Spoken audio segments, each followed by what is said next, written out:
Please subscribe Khabar Plus 18 for the latest news and update and press the bell button. इस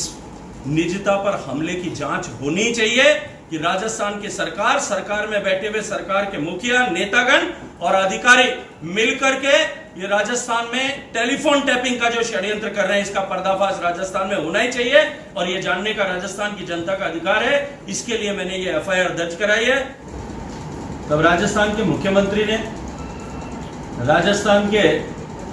chief secretary ने, राजस्थान के additional chief secretary home जो permission देने के का अधिकारी है, उन सब ने अलग अलग जगह पर टीवी में, मीडिया में आकर के ये स्टेटमेंट्स दिए थे कि हमने किसी का टेलीफोन रिकॉर्ड नहीं किया। राजस्थान के माननीय मुख्यमंत्री जी ने और उनके मंत्रियों ने उनके सर में सुर मिलाते हुए ये कहा था कि राजस्थान में इस तरह की परंपरा नहीं है। लेकिन अभी कुछ दिनों पहले हम सबके संज्ञान में आया कि विधानसभा के कालीचरण जी के प्रश्न के प्रत्युत्तर में, लिखित उत्तर में सरकार ने यह माना कि हमने टैपिंग्स की और जो टैपिंग्स की हैं, जो इंटरसेप्शंस किए हैं, वो लेजिटिमेट तरीके से किए। उस समय जो टेलीफोन टेप को लेकर के मुकदमे दर्ज किए गए, एसओजी में एक मुकदमा दर्ज किया, राष्ट्रद्रोह की धारा में देश के कैबिनेट मंत्री, सरकार के कैबिनेट मंत्री के ऊपर मुकदमा दर्ज किया गया, एंटी करप्शन में मुकदमा दर्ज किया गया, ताबड़तोड़ गिरफ्तारी की। मैं आज पूछना चाहता हूं कि 10 दिन बाद में किसने आपको यह बुद्धि दी, या क्या आपको बुद्धि का उदय हुआ, या किस तरह की लीगल राय आपके पास में आई कि 10 दिन बाद में आपने वो केस विड्रॉ कर लिया। जब एक तरफ सरकार के मुखिया और अधिकारी सब ये कह रहे थे कि हम टेलीफोन टैप नहीं करते, बाद में सरकार ने स्वीकार किया कि हमने टेलीफोन टैप किए, और फ्लोर ऑफ द हाउस पे सरकार की तरफ से जवाब देते हुए आदरणीय शांति धारीवाल साहब ने, जो पार्लियामेंट्री अफेयर्स मिनिस्टर हैं, उन्होंने सरकार की तरफ से उत्तर देते हुए ये कहा कि हमने लीगल तरीके से जो टेलीफोन टैपिंग्स किए हैं, और अगर किसी एक रिकॉर्डिंग को किसी ने सर्कुलेट किया है मीडिया में, तो कोई भी कहीं से सूचना आई होगी, कहीं से व्हाट्सएप आया होगा, उसने आगे भेज दिया, इसमें क्या दोष किया, क्या अपराध किया। देश प्रदेश की जनता के सामने इस तरह का एक पिक्चर क्रिएट करने की कोशिश की कि वो 19 लोग जो सरकार से रुष्ट होकर के गए हैं, सरकार के कार्यकलापों से रुष्ट होकर के, व्यतीत होकर के गए हैं, उन लोगों को भारतीय जनता पार्टी ने कैद करके रखा हुआ है। ऐसा कहा गया कि उनके ऊपर बाउंसर्स बिठा दिए गए हैं, उनके मोबाइल छीन लिए गए, और भारतीय जनता पार्टी पर, भारतीय जनता पार्टी के शीर्ष नेतृत्व पर इस तरह के लांछन लगाने का प्रयास किया गया कि भारतीय जनता पार्टी सरकार को गिराने का षड्यंत्र कर रही है। लेकिन 1-1.5 महीने तक 5 सितारा होटलों में रहने के बाद में जब सरकार बाहर निकली और उनकी पार्टी का जो है आंतरिक संकट समाप्त हुआ, मैं आज प्रश्न करना चाहता हूं कि उस 45 दिन के बाद में जब आप वापस उसी प्रेम के साथ में गलबैयां कर रहे थे, तब क्या राजस्थान की जनता को यह जानने का अधिकार नहीं है कि तब क्या ऐसी स्थिति थी कि उस समय की स्थिति और आज की स्थिति को देखते हुए कि क्या उस समय ऐसा परिवर्तन आ गया था कि उस समय आप भारतीय जनता पार्टी पर क्यों करके दोष लगा रहे थे। तब आप कहते थे कि बाउंसर्स के दम पर उनको कैद करके रखा है,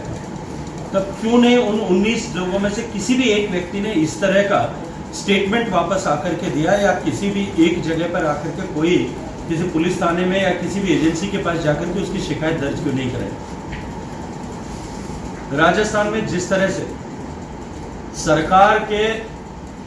द्वारा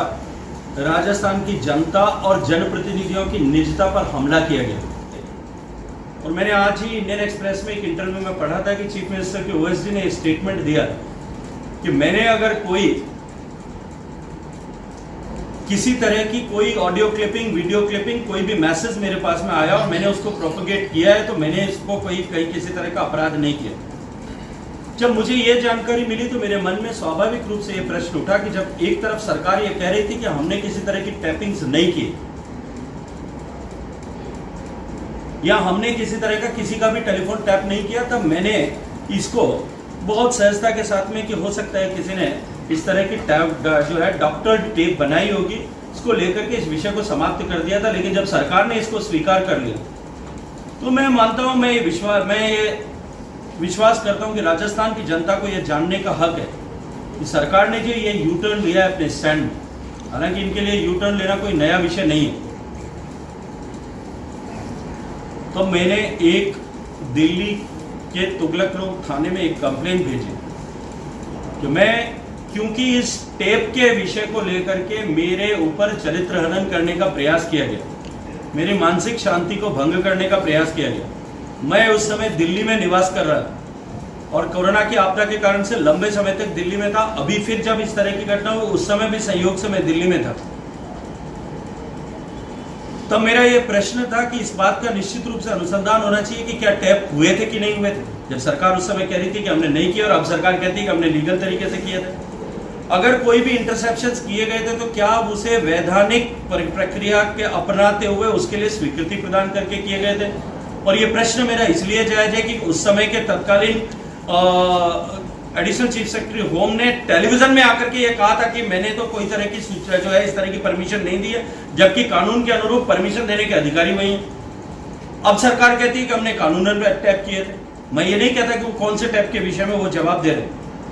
लेकिन ये जानने का राजस्थान की जनता को अधिकार है और मुझे भी अधिकार है ये जानने का